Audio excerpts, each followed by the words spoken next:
Hey, what's going on guys, it is Lasty here and welcome back to another episode of Team of the Week testing. We've changed it up a little bit, Ross and myself, GCIIMessi, we've changed it so that we don't have to just use the same players. We've actually decided to go with who we want, and then that makes the two different videos, you know, different from each other. So his links will all be in the description below. Make sure you go and check that out, check his video out, see which informed players he used from this Team of the Week. If you guys are looking to buy some coins, be sure to check out UT Coin Traders, links in the description below. So these are the 4 players we went with today. I actually went with 4. So the informs from Team of the Week are Van der Vaart, Sessegnon and Gomez, and then actually there was a special man of the match, Thomas Müller, that came out, so I actually put him in there as well, and this is the full team that I ended up going with. So it's a mix of golds, silvers, informs, non-rare golds, man of the match cards, and in gold today we have got the second inform Weidenfeller. 87 diving, 88 reflexes, 86 positioning are his 3 standout stats, and he's a pretty good goalkeeper actually. A lot of people really don't like him. And then at right back we have got Van der Wiel, the Dutchman from PSG, who links up Van der Vaart, and our centre back, who is Thiago Silva, 82 pace, 88 defending and 82 heading on him. Left back we have got Danny Rose. I think it's Danny Rose anyway, but he's called Rose, and he is one of 2 silvers in the squad, Gary Gardner being the other one. Felipe Santana is obviously our other centre back. Moving on from him, we've got Luis Gustavo, and then the first inform of the team is, as I said, Rafael van der Vaart, 86 rated, 66 pace is his only sort of bad stat really. 88 shooting, 87 passing and 85 dribbling are really good, skillful, technical stats. So looking forward to using him. Then we've got Stefan Sessegnon, 86 pace, 77 shooting, 80 passing, 87 dribbling, 4-star skills and a 5-star weak foot. Again, some really godly stats on that. Look forward to using him. Then obviously one of the main men of this team is going to be Thomas Müller. Really good card EA gave to him for his performance in the Champions League. 85 pace, 86 shooting, 83 passing and 84 dribbling. I believe he's got 3-star skills and a 4-star weak foot, and looks to be a good card. And then up top we have got Big Mario Gomez. 77 pace, lets him down slightly I would imagine. 85 shooting and 86 heading. He's got 3-star skills as well. So not the most skillful team. We've only got a couple of 4-star skillers in there, but you know, we'll see how it works out. So that's the team that I've actually gone with. Looks quite cool. 4-2-3-1. Don't often use that. Let's go and have a look at the in-game stats. So first off, you've got Van der Vaart here. I'm not going to mention them. The screen's going to move on too quickly. If you want to pause it and have a little look for yourselves, but there's loads of dark green stats there. He's got 4-star skills and weak foot. He's left-footed. He's got like decent physical, mental, but his skill stats are definitely his best ones. Moving on to Sessegnon, he's also got some really cool, a lot of light green stats, whereas Van der Vaart had some dark greens. I think probably because Van der Vaart is actually more highly rated. He's an 86, so he probably has some good stats already. As I said, 4-star skills and a 5-star weak foot.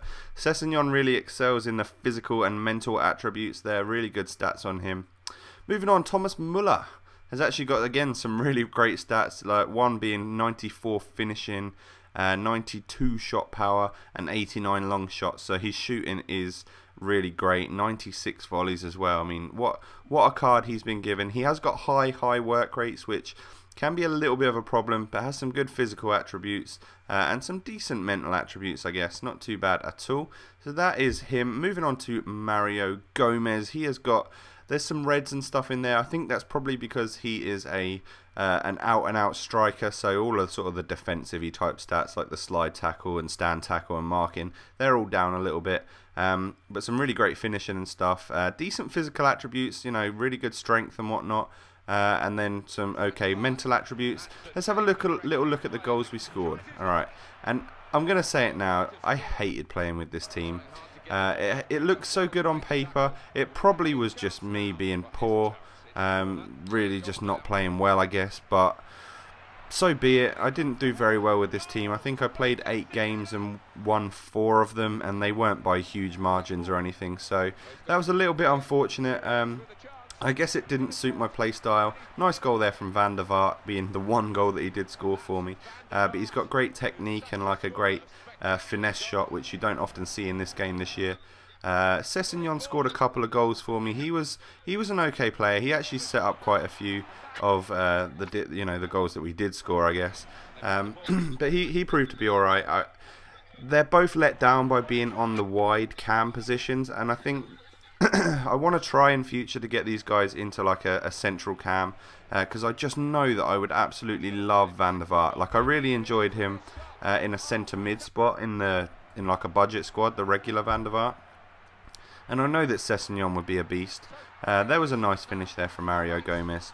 Really good goal, but he was such a letdown. He actually scored 1 goal for me in 8 games, which is just pretty terrible, if I'm honest with you. Never had a goal striker who scored less goals. Thomas Müller, on the other hand, was the best thing to come out of the team. No doubt about that. He was actually a really good player. He was incredibly pricey. I think I paid like 480,000 for him, so I pretty much picked him up at his highest possible price. So probably going to lose a little bit on him. But he was incredibly good. A great card that EA have given to him. And he's got a few informs, or a couple of informs, so he probably deserves like a team of the season maybe, which would be great. And then there's the long shot from him. There's the one good goal he actually scored with this team. So that actually made it all worthwhile, I think, for me. I love scoring them nice goals.